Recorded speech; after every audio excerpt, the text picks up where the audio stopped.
हर हर महादेव. आज दिनांक 6 जून 2026. आपल्या चारधाम यात्रेचा 26वा दिवस. काल रामानंद आश्रम येथे आपण रात्री मुक्कामीसाठी होतो. काल दुपारीच येथे पोहोचलो आणि पाऊस चालू झाल्यामुळे येथेच मुक्काम करावा लागला. या पुलाच्या एका बाजूला आहे बालगंगा आणि डाव्या बाजूला आहे धर्मगंगा. जिथे पूल संपतो तिथे या दोन्ही नद्यांचा संगम होतो. खूप सुंदर असं ही सकाळ होती. कोवळं ऊन पडलेलं होतं आणि याच कोवळ्या उन्हात आपली यात्रा प्रारंभ झाली.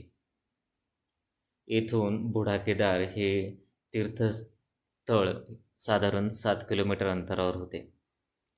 या डोंगरातून खळखळणाऱ्या बालगंगेचं पाणी खूप सुंदर असं जाणवत होतं.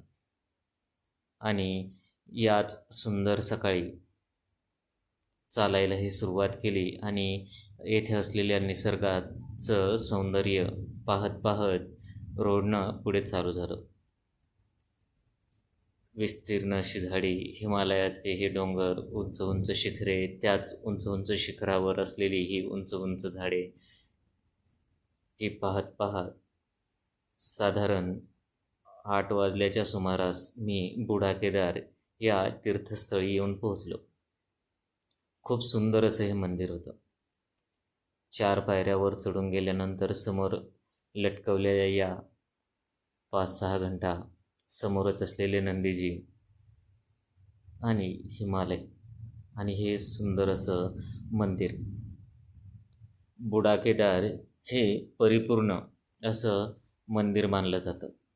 कारण येथे स्वयंभू असे हे शिवजी निराकार आणि साकार अशा दोन्ही रूपात येथे दर्शन होतं. येथेच पार्वती माता आणि पंचपांडव हे देखील याच शिवलिंगावर आपल्याला विराजमान पाहायला मिळतात. हे बुढाकेदारचं सर्वात सुंदर असं मंदिर. थोडा वेळ तिथे विश्रांती घेतली आणि पुन्हा पुढे चालायला सुरुवात केली. थोडंसं पुढं आल्यानंतर एक छोटासा ब्रिज लागला. हा ब्रिज ओलांडून पुढे चालत होतो. चालत असतानाच वाटेमध्ये एक शॉर्टकटचा बोर्डही दिसला, जो केदारनाथला शॉर्टकटने पोहोचता येईल असा होता. गावकऱ्यांना विचारून या शॉर्टकटनं चालायला सुरुवात केली. पुन्हा एकदा जंगलाच्या वाटेने चालणार होतो. इथून 203 किलोमीटर अंतर हे गौरीकुंडचे होते, म्हणून हा शॉर्टकट वापरला. या शॉर्टकटने साधारण 100 किलोमीटर अंतरात वर आपण कापून झाल्यानंतर येथे येऊन पोहोचू. याच शॉर्टकटच्या सहाय्याने आपण चालायला सुरुवात केली. वाटेमध्ये एक सुंदर असं नैनादेवीचं मंदिर लागलं. याच मंदिरात दुपारच्या प्रसादीसाठी थांबलो. येथे असलेले बाबाजी हे महाराष्ट्रातील असल्यामुळे त्यांच्याशी गप्पा गोष्टी केल्या आणि पुन्हा पुढे चालायला सुरुवात केली. बराच वेळ चालून झाल्यानंतर साधारण 3 ते 4च्या दरम्यान भैरवनाथ चेट्टी येथे येऊन पोहोचलो. हे भैरवनाथाचं सुंदर असं टेकडीवर बसलेलं मंदिर. खूप सुंदर असं हे मंदिर आहे. सर्वात प्रथम येथे गेल्यानंतर दर्शन घेतले आणि एका बाबाजीच्या कुटियाकडे निघालो. त्या बाबाजींनीही 4 वाजताच पुढे न जाण्याचा सल्ला दिला आणि रात्री त्यांच्या इथेच थांबून घेतले. दुसऱ्या दिवशी म्हणजेच 7 जून 2026 आज सकाळ सकाळ बाबाजींनी 2 ग्लास भरून दूध प्यायला दिला आणि थोडासा बालभोगही करविला. याच्या सहाय्याने पुढे जाण्याचा सल्ला दिला. थोडंसं थांबून, जेणेकरून कोवळं ऊन पडेल आणि या जंगलामध्ये असलेले पशुपक्षी यांचा त्रास होणार नाही हे जाणून त्यांनी मला थोडासा उशिरात जाण्याचा सल्ला दिला आणि रास्ताही परिपूर्ण पद्धतीने सांगितला. पुढे गेल्यानंतर डाव्या हाताला वळायचं आहे हेही नीट समजून सांगितलं. त्यांना सांगितलं की मला फक्त चुकण्याची भीती वाटते, की कारण या जंगलामध्ये आणि जीवनातही चुकल्यानंतर लवकर परत येणं थोडंसं अवघड आहे. तर त्यांनी दिलेल्या सल्ल्याप्रमाणे मी या जंगलामधून चालू होतो. खूप सुंदर असं कोवळं ऊन पडलेलं होतं. याच कोवळ्या उन्हाचा आनंद घेत मी या जंगलामधून पुढे एक एक पाऊल माझा केदारनाथच्या दिशेने चालू होता. आपला तिसरं धाम. वाटेमध्येच एक छोटंसं गावही लागलं.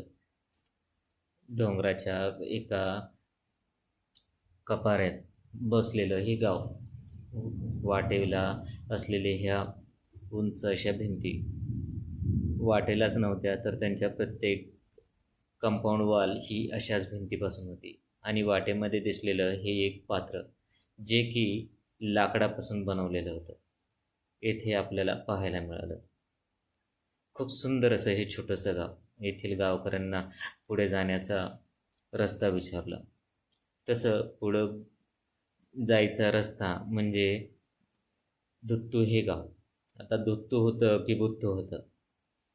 कधी बुत्थू, कधी धुत्तू, कधी बुत्थू असं विचारत पण लोकांना मी जे काही गावाचं नाव विचारत होतो ते मात्र समजत होतं. आणि गावकरी त्या पद्धतीनं मला तिकडे जाण्याचाही सल्ला देत होते. याच सुंदर गावाचा नजारे पाहत पाहत पुढे चालू होतं. आपण पाहू शकतो किती सुंदर असं गाव आहे. प्रत्येकाचं अंगण हा दगडाच्या कुंपणाने वेढलेलं होतं. पुढे चालत असताना वाटेमध्ये उंच उंच अशी ही झाडे या वाटेच्या लगत होती. आता पहिल्यासारखा रस्ता राहिला नव्हता. किचकट असं हे नव्हतं, परंतु उंच उंच झाडे ही येथे पाहायला मिळालीच. सुंदर असा हा रस्ता होता. यात सुंदर रस्त्यानं आपण या दुत्तू या गावाकडे निघालो. परंतु दुत्तू हे गाव, जसं बाबाजींनी सांगितलं की साधारण एक 10 ते 12 किलोमीटर अंतरापर्यंत असावं. आता सकाळचे 8च वाजले होते, त्याच्यामुळे एवढं असं काही वाटत नव्हतं.